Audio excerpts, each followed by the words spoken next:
Hello guys, welcome to my channel Halchal Tez. और आज के इस वीडियो में हम देखने वाले हैं रैग। आखिर रैग होता क्या है, कैसे उसको यूज करते हैं with the help of agent.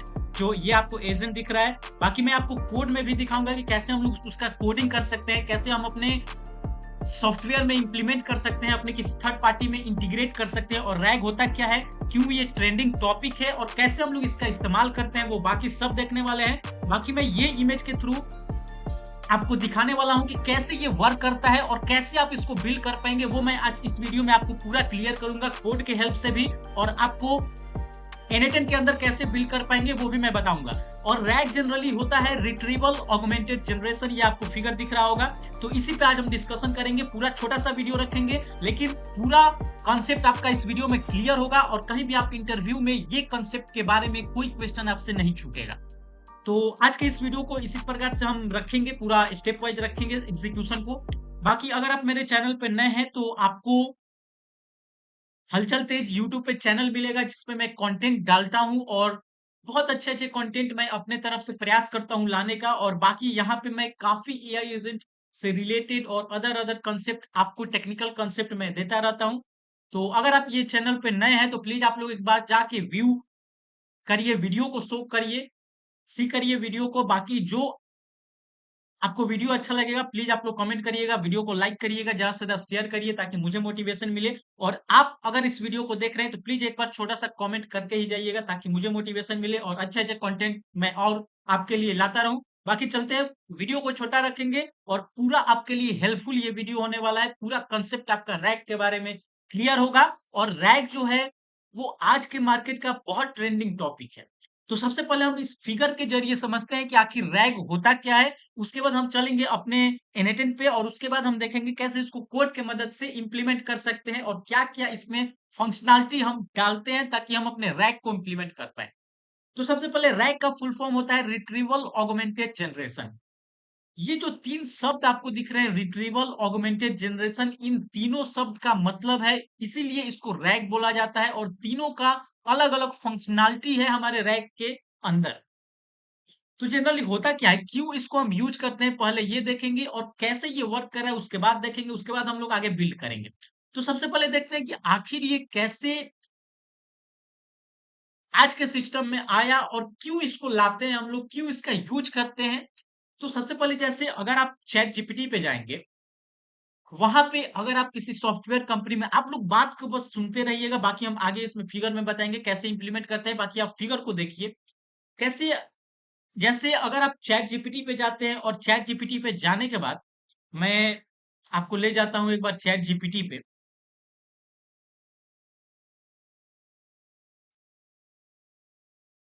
ये आपको दिखेगा chat GPT.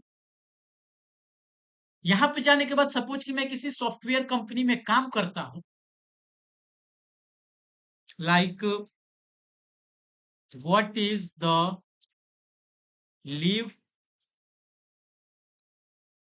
Policy of my company. ये मैंने इसको क्वेश्चन दिया। अब देखिए, इस ये बोल रहा है कि आपके कंपनी का एक्सेस मेरे पास नहीं है, इसलिए मैं लीव पॉलिसी के बारे में नहीं बता पाऊंगा। सपोज कि जैसे वो अमेजन, टीसीएस या माइक्रोसॉफ्ट जैसे कंपनी है, तो सपोज कि उनका डेटा रहता है तो वो उस कंपनी पे आपको बता देगा लीव पॉलिसी, या कोई अदर आपको चीज के बारे में जानना है उस कंपनी के बारे में, तो वो आपको चैट जीपीटी बता देगा क्योंकि वो बहुत बड़े बड़े कंपनी है, उनका डेटा जनरली चैट जीपीटी के पास रहता है। सर्च इंजन के थ्रू वो सर्च करके आपको बता सकता है। लेकिन कोई छोटा कंपनी है, कोई स्टार्टअप कंपनी है, तो उनका डेटा इस चैट जीपीटी के पास तो नहीं है। तो उसी प्रकार अगर सपोज कि मुझे किसी कंपनी के बारे में जानना है, तो वो कंपनी अपना एक चैटबॉट सिस्टम बनाता है जिसके थ्रू हम उससे बात कर सकते हैं, जैसे कि हम चैट जीपीटी पर करते हैं या जैसे कि अदर कोई प्लेटफॉर्म पे चैटबॉट होते हैं उन्हीं की तरह। तो वो कैसे चैटबॉट वर्क करते हैं, तो वो जनरली एक पार्ट होता है रैग सिस्टम का, रिट्रीवल ऑगमेंटेड जनरेशन का ही। जो कि जैसे सपोज कि मैं यहाँ पे, जैसे यहाँ पे आपको यहाँ पे ऐड करने का फोटो होता है, तो सपोज कि मैं जब फोटो दूंगा अपनी किसी कंपनी का, मैं सपोज कि किसी पीडीएफ का मैं फोटो देता हूं, उसके बाद मैं इससे डेटा के बारे में पूछूंगा तो वो मुझे बता देगा। क्यों? क्योंकि मैंने अपने कंपनी का कॉन्टेक्स्ट चैट जीपीटी को दे दिया है, उसके बाद ये एलएलएम के हेल्प से आपको रिस्पॉन्स देगा। तो उसी प्रकार से हम करते क्या है, सबसे पहले हम अपने कंपनी का जो डेटा है उसको कहीं स्टोर करके और इस एलएलएम मॉडल को देते हैं। जहाँ से एलएलएम मॉडल आपके डेटा को फेच करके वो रिस्पॉन्स ह्यूमन रीडेबल फॉर्मेट में आपको रिटर्न करता है। तो इसी कॉन्सेप्ट को हम रिट्रीवल ऑगमेंटेड जनरेशन बोलते हैं।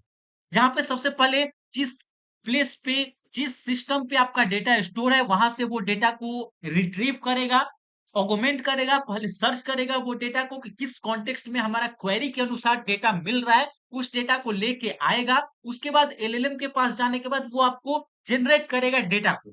जो सबसे पहले हम करते क्या है, फिगर के अनुसार सपोज कि मैंने तो क्वेश्चन पूछा, वो मुझे अपना मेरे कंपनी के बारे में उसके पास डिटेल है नहीं चैट जीपीटी के पास, तो उसके बाद वो रिस्पॉन्स जनरेट नहीं करवा पाएगा। उसीलिए मैंने अपने जो मेरा कंपनी है उसका सपोज कोई एप्लीकेशन होगा, कोई वेबसाइट होगा, वहां पे मैं सोच रहा हूँ कि मैं एक उसको चैटबॉट का फंक्शनैलिटी दूं जहां पे कोई भी यूजर आके अपना क्वेरी करके रिस्पॉन्स जनरेट करवा पाएगा, अपने डाउट को सॉल्व करवा पाएगा। तो उसी प्रकार से हम चैटबॉट बनाना चाहते हैं, लेकिन उसके लिए सबसे पहले मुझे अपने कंपनी के डेटा देना पड़ेगा चैटबॉट को, ताकि उसके पास मेरे कंपनी से रिलेटेड डेटा हो, उसी डेटा से वो रिस्पॉन्स दे पाएगा क्वेरी के अनुसार। तो इस प्रकार से हमारा रैग काम करता है। बाकी इसमें कौन-कौन से स्टेप हैं, तो सबसे पहले तो मेरा ये देखिए, ए नंबर जो स्टेप आपको दिख रहा है डेटा प्रिपरेशन से रिलेटेड, सबसे पहले तो हम अपने जो कंपनी का मेरा पूरा डेटा है वो मैं किसी पीडीएफ में या वर्ड फाइल में या कहीं भी सपोज कि मैं पीडीएफ में ही स्टोर करवा लेता हूँ। मेरे पास 100 पेज का एक पीडीएफ है जिसपे कि मूरे मेरे जो कंपनी है वो उसका पूरा डिटेल सब पॉलिसी वगैरह सब उस पीडीएफ में मैंने दे दिया है और टोटल मेरा 100 पेज का सपोज कि पीडीएफ हो चुका है। आगे का क्या स्टेप है, अब यहाँ पे मैंने 100 पेज का मेरा पीडीएफ हो चुका है।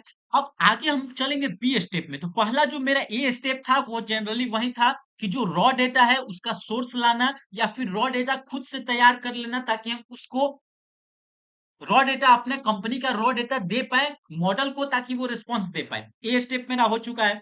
अब चलेंगे दूसरा बी स्टेप पे।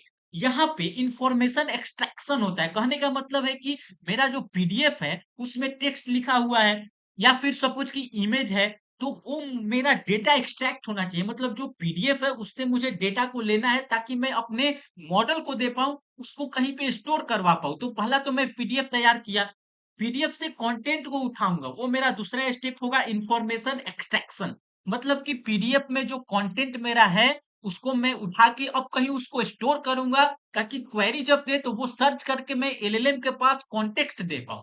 कॉन्टेक्स्ट कहने का मतलब कि मेरा जो डेटा है सपोज कि 100 पेज का पीडीएफ है, जब मैं क्वेरी करूंगा तो वो 100 पेज तो नहीं जाना चाहिए, क्योंकि 100 पेज जाएगा मॉडल के पास तो मॉडल के पास एक कॉन्टेक्स्ट लेंथ होता है जो कि उस कॉन्टेक्स्ट लेंथ का ध्यान रख के आपको रिस्पॉन्स देगा। तो वो तो मेरा कॉन्टेक्स्ट लेंथ पूरा फिल हो जाएगा और उसमें मेरा कॉस्ट भी ज्यादा आएगा। तो मैं क्या करता हूँ कि 100 पेज का पीडीएफ मैं स्टोर करूंगा, लेकिन क्वेरी जो आएगा वो मेरा जनरली 2 से 3 पेज के पीडीएफ के अंदर उसका आंसर होगा। तो वो मैं 2 से 3 पीडीएफ ही अपनी मॉडल को दूंगा। 2 से 3 जो पेज है वो मैं 100 पेज के अंदर से 2 ही 3 या 2 से 3 ही पेज हम अपने मॉडल को देंगे। तो ये मैं करना चाहता हूँ। तो दूसरा मैं इंफॉर्मेशन को एक्सट्रैक्ट किया। अब तीसरा एक सी यहाँ पे स्टेप आ चुका है जहां पे मैं चंकिंग करता हूँ। अब चंकिंग क्या है वो समझते हैं। जैसे 100 पेज का पीडीएफ है, तो 100 पेज का पीडीएफ में एक बार ना अपलोड करके उसको मैं सपोज कि 100 पेज का पीडीएफ है तो मैं उसको सिंगल सिंगल पेज में डिवाइड करता हूँ, मतलब चंक करता हूँ। चंक करने का मतलब कि मैं डिवीजन कर रहा हूँ पूरे कंटेंट का। 100 पेज का मेरा कंटेंट है, लेकिन मैं चाह रहा हूँ कि मैं उसको डिवाइड करूँ एक एक पेज में, ताकि मैं आसानी से वेक्टर स्टोर में डेटा को स्टोर कर पाऊँ, या कोई भी स्टोरेज है बाद में वेक्टर स्टोर बताऊंगा मैं क्या होता है। बाकी वेक्टर कहीं भी डेटाबेस में मुझे स्टोर करना है तो मैं छोटा-छोटा चंक करूँगा, ताकि मैं कॉन्टेक्स्ट अपने एलएलएम को दे पाऊँ आसानी से। मुझे 100 पेज का एक ही बार डेटा को ना भेजना पड़े। तो वो मैं चंकिंग किया। तो पहला तो मैं पीडीएफ को रॉ डेटा जो मेरा था वो मैंने तैयार किया। दूसरा मैं इंफॉर्मेशन को एक्सट्रैक्ट किया, उस रॉ डेटा से पूरे कंटेंट को मैंने फेच किया। तीसरा उस कंटेंट को मैंने छोटे-छोटे चंक में डिवाइड किया, जिससे कि मुझे आसानी हो एलएलएम को देने में पूरा कॉन्टेक्स्ट। अब यहाँ पे डी स्टेप क्या है, इसका एम्बेडिंग करेंगे। एम्बेडिंग कहने का मतलब कि जो हमारा वेक्टर डेटाबेस होता है, उसमें हम अपने डेटा का जो मेरा डेटा है उसको मैं नंबर फॉर्मेट में कन्वर्ट करके अपने वेक्टर डेटाबेस में स्टोर करता हूं। तो सबसे पहले मेरा तो टेक्स्ट है उसको पहले नंबर में कन्वर्ट करना होगा ताकि मैं वेक्टर डेटाबेस में स्टोर करूं, और उस पे एक सिमिलैरिटी सर्च कंसेप्ट आता है जिसको कोसाइन सिमिलैरिटी के थ्रू करते हैं, वो मैं बताऊंगा। बाकी चंकिंग के बाद मैं तो अपने टेक्स्ट को इम्बेड किया, मतलब कि उसको नंबर के फॉर्मेट में, सपोज कि मेरा टेक्स्ट में कैट है तो मैं कैट को नंबर के फॉर्म में कन्वर्ट किया, उसके बाद मैं वेक्टर डेटाबेस में उन सारे टेक्स्ट को स्टोर किया। और वेक्टर डेटाबेस जनरली आप पाइनेकॉन कर सकते हैं, जैसे जाएंगे गूगल पे पाइनेकॉन सर्च करेंगे तो वो आपका आ जाएगा, वो वेक्टर डेटाबेस होता है जिसके अंदर आप कॉन्टेक्स्ट को, मैं दिखाऊंगा वीडियो में कैसे उसको यूज करेंगे, आप उसको स्टोर कर पाएंगे। तो ये मेरा इम्बेडिंग हुआ, मतलब मैंने उसको नंबर में कन्वर्ट किया, और नंबर में कन्वर्ट करने के बाद अपने वेक्टर डेटाबेस में यहाँ पर मैंने उसको स्टोर किया। तो स्टोर करने के बाद आगे तो मेरा ये टोटल मेरा स्टोरेज हो गया, मेरा जो डेटा था अपने कंपनी का वो मैंने पूरा डेटाबेस में स्टोर किया। अब कोई यूजर आके उससे क्वेरी कर सकता है। तो सपोज यूजर यहाँ पे आया, उसने कुछ क्वेरी किया, तो अब मेरा क्वेरी जो है वो यूजर तो टेक्स्ट फॉर्म में देगा, लेकिन वेक्टर स्टोर में मेरा डेटा जो है वो नंबर फॉर्म में स्टोर है, क्योंकि मैंने पहले ही बताया आपको इम्बेड करना पड़ता है, टेक्स्ट को नंबर में मैंने कन्वर्ट करके और उस नंबर को, उस वेक्टर को अपने डेटाबेस में स्टोर किया, जिसे हम वेक्टर डेटाबेस बोलते हैं। तो उधर से मेरा क्वेरी तो अब यूजर जो करेगा वो टेक्स्ट फॉर्म में करेगा, तो फिर यहाँ पे दोनों कॉन्ट्राडिक्ट हुए, उसलिए मैं एक बार फिर से अपने क्वेरी जो मेरा यूजर किया उसको इम्बेड करूंगा, मतलब उसको फिर से नंबर में मैंने कन्वर्ट किया। अब नंबर में कन्वर्ट करने के बाद यहाँ पे मैंने इम्बेड किया। अब इम्बेड करने के बाद मेरा दूसरा यहाँ पे जो स्टेप आपको दिख रहा है, इसमें वेक्टर डेटाबेस में मैं सर्च करूंगा उस क्वेरी का जिसको मैंने कन्वर्ट किया नंबर में, और जो मेरा डेटा स्टोर है उन सारे का। सपोज कि 100 पेज का मेरा पीडीएफ था, लेकिन मेरा पांचवा और छठा जो पेज है उसी में मेरा कंपनी का पॉलिसी जो है उसका पूरा कॉन्टेक्स्ट लिखा हुआ है। तो मैं पांचवा और छठा पेज को एक्सट्रैक्ट करूंगा, मतलब यहां से रिट्रीव करके ये डेटा मेरा आ गया। सपोज इसने क्वेरी किया लीव पॉलिसी के बारे में, पांचवा और छठवा जो पेज है उस वेक्टर डेटाबेस में उसमें लीव पॉलिसी के बारे में लिखा हुआ है, वो यहाँ से एक्सट्रैक्ट होके और यहाँ पे थर्ड स्टेप जो है उसमें रिलेवेंट जो डेटा है उसके अंदर मेरा वो दोनों पेज आ चुका है। बस 2 ही पेज आया है क्योंकि उसी के अंदर मेरा पूरा कॉन्टेक्स्ट है अपनी लीव पॉलिसी के बारे में। मुझे सभी पेज भेजने का कोई ज़रूरत नहीं है, इसलिए मैं यहाँ पर रैग के कांसेप्ट का यूज़ कर रहा हूँ। बाकी यहाँ पे जो दोनों एम्बेडिंग, जो दोनों वेक्टर है उसमें जो सर्च होते हैं उन्हें बोलते हैं सिमिलैरिटी सर्च, और वो जनरली होते हैं कोसाइन सिमिलैरिटी की मदद से, ये आप याद कर सकते हैं। बाकी ये फोर्थ है, तो ये जो पूरा मेरा रेलेवेंट डेटा है उसको मैंने अपने एलएलएम को दिया, कोई भी एलएलएम हो सकता है, जैसे जीपीटी का हो गया, जेमिनाई का हो गया, ग्रोक हो गया, कोई भी आप क्लॉड ब्लैक कोई भी इस्तेमाल कर पाएंगे। तो वो मैंने पूरा जो 2 पेज का मेरा कॉन्टेक्स्ट है, 2 पेज के अंदर जो मेरा पॉलिसी का डेटा है वो मैंने पूरा एलएलएम को दे दिया है, और उसके बाद वो एलएलएम के पास जो रीजनिंग कैपेबिलिटी है वो पूरा कॉन्टेक्स्ट को देख के और क्वेश्चन को देख के वो जान लेगा कि क्या इसका आंसर हो सकता है, तो वो एक ह्यूमन रीडेबल फॉर्मेट में आपको रिस्पॉन्स जनरेट कर देगा। तो ये मेरा पांचवा स्टेप रिस्पॉन्स का हुआ। तो इस प्रकार से पहले हमने डेटा को एक्सट्रैक्ट किया अपने पीडीएफ से, जिस पीडीएफ में मेरा कंपनी का सपोज या कोई भी डेटा हो, कोई भी डेटा है उसको मैं छोटे छोटे चंक में डिवाइड किया ताकि मुझे पूरे पेज को भेजना ना पड़े। तो उसके बाद मैंने इसको इम्बेड करके वेक्टर डेटाबेस में स्टोर किया। जब क्वेरी आया उसको भी इम्बेड करना पड़ा, क्योंकि दोनों नंबर में कन्वर्ट होंगे तभी जाके ये कोसाइन सिमिलैरिटी, जो कि सिमिलैरिटी सर्च होता है, उसको मैं कर पाऊंगा। उसके बाद मैंने रेलेवेंट डेटा को अपने एलएलएम को दिया, और एलएलएम के पास कैपेबिलिटी होती है, रीजनिंग कैपेबिलिटी, समझने की कैपेबिलिटी, वो उसको समझ के रिस्पॉन्स दिया ताकि ह्यूमन उसको अच्छे से समझ पाए। तो ये पूरा मेरा रैग का कॉन्सेप्ट है, कैसे वर्क करता है और कैसे इसको इस्तेमाल कर पाएंगे। बाकी चलते हैं अपने पहले एनेटेंट पे। तो हम चलते हैं अपने एनेटेंट पे। ये मेरा एनेटेंट के अंदर ये प्रोजेक्ट जो है वो आपका रैग का एग्जाम्पल है, कैसे हम करेंगे वो मैं दिखा रहा हूं। तो सबसे पहले तो अगर ये मैं पूरा बना के नहीं दिखा पाऊंगा क्योंकि मैंने ऑलरेडी इसका वीडियो अपलोड कर रखा है, तो मैं एक छोटा सा पार्ट बताऊंगा कि कैसे ये वर्क कर रहा है। अगर आप वीडियो नहीं देख पाए हैं तो प्लीज आप नीचे आएंगे, तो पीडीएफ स्टोरेज का जैसे आप पीडीएफ से टॉक कर सकते हैं उसका मैंने बना रखा है वीडियो, मैं आपको दिखा दे रहा हूं। हाँ, ये जो वीडियो है talk to your document build और रैग एआई एजेंट, ये वाला वीडियो के अंदर मैंने इसका ऑलरेडी वीडियो बना के डाल रखा है, पूरा प्रोसेस कैसे आप इसका इस्तेमाल कर पाएंगे, कैसे आप एजेंट और पाइनेकोन का मैंने बोला था, पाइनेकोन एक डेटा बेस है जो कि वेक्टर डेटाबेस है, स्टोर करता है वेक्टर को, तो वो आप इस्तेमाल कर पाएंगे। तो यहाँ पे मैंने इसका इस्तेमाल किया है, तो वो आप जाके एक बार वीडियो देखिए। बाकी ये जो एजेंट है, मैं बता दे रहा हूँ कि जैसे सपोज कि मेरे पास एक पीडीएफ है और उस पीडीएफ को मैं चाहता हूँ कि मैं अपलोड करके उससे क्वेश्चन आंसर कर पाऊँ। मतलब पीडीएफ सपोज कि 1000 पेज का पीडीएफ है, मुझे कुछ समझ में नहीं आ रहा है, लेकिन मुझे उससे कुछ कॉन्टेक्स्ट निकालना है, मतलब कुछ कुछ उस पीडीएफ से मुझे क्वेरी करके उस पीडीएफ से ही आंसर जनरेट करवाना है। तो सपोज मैं यहाँ पे फॉर्म के जरिए मैं सिंपल सा पीडीएफ को अपलोड किया और अपना क्वेरी दिया यहाँ पे चैट के थ्रू। पीडीएफ को तो सबसे पहले मैंने अपलोड करके उसको, जैसे मैंने बोला था कि पीडीएफ है तो उसको सबसे पहले डिवाइड करेंगे, तो यहाँ पे जो डेटा लोडर है वो मेरे पीडीएफ को लोड किया और ये वेक्टर जो सिंपल वेक्टर स्टोर है, इसके अंदर मेरा पूरा वेक्टर स्टोर हो रहा है, वेक्टर डेटाबेस की तरह ये काम कर रहा है। तो ये मेरा एम्बेडिंग, और यहाँ पे देख सकते हैं तो मैंने एम्बेडिंग गूगल जेमिनाई का इस्तेमाल किया है, जो कि मेरे टेक्स्ट को, मैंने बता रखा था कि उसको नंबर में कन्वर्ट करना होता है, तो ये जो मॉडल एम्बेडिंग मॉडल है यही मेरा नंबर में कन्वर्ट करेगा टेक्स्ट को और उसको फिर डेटाबेस में मैंने स्टोर किया। तो ये मैंने फॉर्म के थ्रू डेटा को अपलोड किया, डेटा लोडर के थ्रू ये अपलोड हुआ, अपलोड करने के बाद यहाँ पे मैंने एम्बेडिंग जनरेट करवा के डेटा बेस में मैंने वेक्टर को स्टोर किया। ये मेरा एक पूरा एक प्रोसेस रहा। बाकी जब यूजर क्वेरी किया तो यहाँ पर भी एम्बेडिंग होना चाहिए, तो यहाँ पे देखिए मैंने गूगल जो यहाँ पे जेमिनाई है उसको मैंने फिर से यहाँ पे एम्बेडिंग, देखिए यहाँ पे लिखा होगा एम्बेडिंग, ये आपको एम्बेडिंग दिख रहा होगा, तो यहाँ पे मैंने फिर से उसको कन्वर्ट किया नंबर में, ताकि मैं उस पर सर्चेज कर पाऊं जिसको मैंने सिमिलैरिटी या कोसाइन सिमिलैरिटी आपको बता रखा है।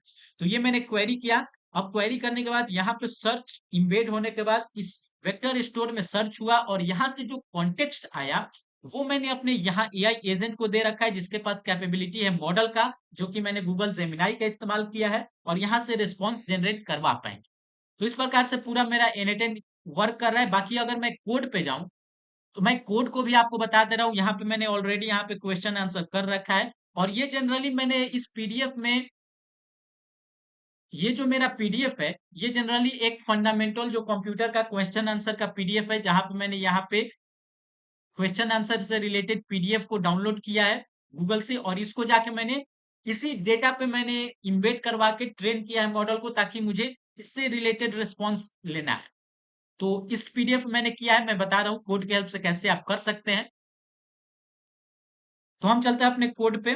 तो ये मेरा कोड है और यहाँ पे मैंने चैट ग्रॉक का इस्तेमाल किया और ये जनरली मैंने लैंगचेन, जो कि पाइथन अगर आपको आता होगा तो पाइथन के अंदर फ्रेमवर्क है लैंगचेन, जिसके मदद से हम लोग जनरेटिव एआई के टूल का इस्तेमाल, जनरेटिव एआई से रिलेटेड प्रोजेक्ट बना सकते हैं, जिसमें कि हम मॉडल का इस्तेमाल करके उसका एपीआई लेते हैं। और जनरली यहाँ पे मैंने चैट ग्रॉक ग्रॉक एपीआई के थ्रू मैंने यहाँ पे डेटा को दे रखा है अपने मॉडल के पास। तो ये देखिए ये मेरा, और ये डॉट एनवी जो फाइल है उसके अंदर मैंने एपीआई की को स्टोर करवा के रखा है।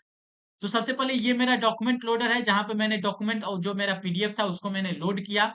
लोड करने के बाद यहाँ पे जो मैंने बोल रहा था चंक करने का, मतलब छोटे छोटे, जैसे 100 पेज का पीडीएफ है तो मैंने बोला कि एक एक सिंगल सिंगल पेज में उसको डिवाइड करेंगे। तो ये जो रिकर्सिव कैरेक्टर टेक्स्ट स्प्लिटर है यही उसको स्प्लिट करता है। बाकी मैंने इम्बेडिंग के लिए हगिंग फेस जो कि फ्री इम्बेडिंग मॉडल आपको देता है, मैंने हगिंग फेस का इम्बेडिंग मॉडल जो कि नंबर में कन्वर्ट करेगा आपके टेक्स्ट को। और जो वेक्टर डेटाबेस मैंने स्टोर किया वो मैंने क्रोमा का यहाँ पे स्टोर किया है। तो सभी प्रोसेस सेम है, लगभग सेम ही प्रोसेस। और बाकी नीचे आएंगे तो मैंने यहाँ पे लोड किया, मेरा ये पीडीएफ रहा और ये तो ग्रॉक एपीआई का मैंने क्रेडेंशियल्स लगा रखे हैं। ये इम्बेडिंग मॉडल है, यहाँ पे मॉडल का नाम आप देख सकते हैं हगिंग फेस का, जो कि फ्री में आपको इम्बेडिंग मॉडल देता है। बाकी जो मॉडल का मैंने इस्तेमाल किया, जो कि मेरे, जो मैं कॉन्टेक्स्ट दूंगा उस पर मुझे आंसर जनरेट करेगा, वो मैंने चैट, यहाँ चैट ग्रॉक का इस्तेमाल किया है, ग्रॉक एपीआई की के थ्रू यहाँ पे मैंने मॉडल का इस्तेमाल किया है लामा। बाकी नीचे आएंगे तो ये जो डॉक्यूमेंट आपका लेगा ये आपको कन्वर्ट करेगा आप कि क्रोमा डीबी में, ताकि स्टोर कर पाए। ये देखिए मैंने टेक्स्ट स्प्लिटर बता रखा था, क्योंकि मैं उसको चंक में डिवाइड करना चाहता हूं, वो आपको स्प्लिट करके और यहाँ पे वेक्टर डेटाबेस में स्टोर किया है। तो ये मेरा पूरा कोड है, आप चाहेंगे तो मैं अगर आप कमेंट करेंगे तो मैं पूरा कोड अपने टेलीग्राम पे दे दूंगा। बाकी ये कोड मैं आपको दिखा भी दे रहा हूँ, आप भी ट्राई कर सकते हैं। और ये आंसर क्वेश्चन का हो गया, क्योंकि मैं इसमें क्वेरी दूंगा तो ये तो पहले वेक्टर डेटाबेस में सर्चेज करेगा, मैंने पहले ही बता रखा था, इसको इम्बेडिंग में कन्वर्ट करके सर्च करेगा और जो डेटा आया वो रिट्रीवल में स्टोर होगा। और देखिए मैंने यहाँ पे सिमिलैरिटी सर्च आपका बता रखा था, तो ये मैंने सर्च का टाइप यहाँ पे दे रखा है। बाकी यहाँ पे मैं एलएलएम के पास वो पूरा डॉक्यूमेंट दूंगा और यहाँ पे मैं क्वेश्चन करके यहाँ से रिस्पॉन्स जनरेट करवा पाऊंगा। तो ये मेरा कंप्यूटर डॉट पीडीएफ है, इसी पीडीएफ मैंने यहाँ पे दिखा रखा था, यही वाला पीडीएफ है एमसीक्यू वाला। हो सकता है आपको कोड समझ में ना आए, लेकिन आप एजेंट पे ट्राई करिएगा, वहां से हो जाएगा। तो ये यहाँ पे आंसर क्वेश्चन और ये मेरा फंक्शन था। बाकी अगर मैं दिखाऊं यहाँ पे आपसे क्वेश्चन से रिलेटेड, तो मैंने काफी क्वेश्चन यहाँ पे किया। जैसे मैंने इससे पूछा कि ये किस बारे में डॉक्यूमेंट है, तो ये बोला multiple choice question and answer related document है। बाकी फास्ट मेमोरी कौन सा है, तो कैसे मेमोरी इसने बताया। ये बताया what is embedded system. Generally मेरा ये एमसीक्यू का पेज है, तो इसके पास एम्बेडेड सिस्टम के बारे में कोई ऐसा रिस्पॉन्स नहीं है, क्योंकि ये एक पीडीएफ एमसीक्यू क्वेश्चन का है। तो वो बोला कि I don't know the definition of embedded system from provided context. तो उसके पास कॉन्टेक्स्ट के बारे, इस क्वेश्चन के बारे में डेटा नहीं था, तो वो नहीं बोला। बाकी the term computer is derived from, ये मेरा पहला क्वेश्चन है, तो इसका लैटिन यहाँ पे आंसर दिया है। जैसे ये पीडीएफ में आएंगे तो आपको देखिए यहाँ पे मैंने फर्स्ट क्वेश्चन को कॉपी करके दिया था। बाकी आप चाहेंगे तो ये भी यहाँ से भी ले सकते हैं। जैसे इस क्वेश्चन को मैं कॉपी करके और आपके सामने रिस्पॉन्स ये देखिए मैंने यहाँ पे पेस्ट किया और इसको एंटर किया, अब ये मुझे रिस्पॉन्स देगा। तो देखिए according to provided context the answer is Alan Turing. He is referred to as the father of computer science in question 4। ये क्वेश्चन भी बता दिया, देखिए मेरा फोर्थ नंबर क्वेश्चन था। तो इसी कॉन्टेक्स्ट को मैंने दिया और इसके हिसाब से वो मुझे रिस्पॉन्स जनरेट करवा के दे रहा है। सॉरी।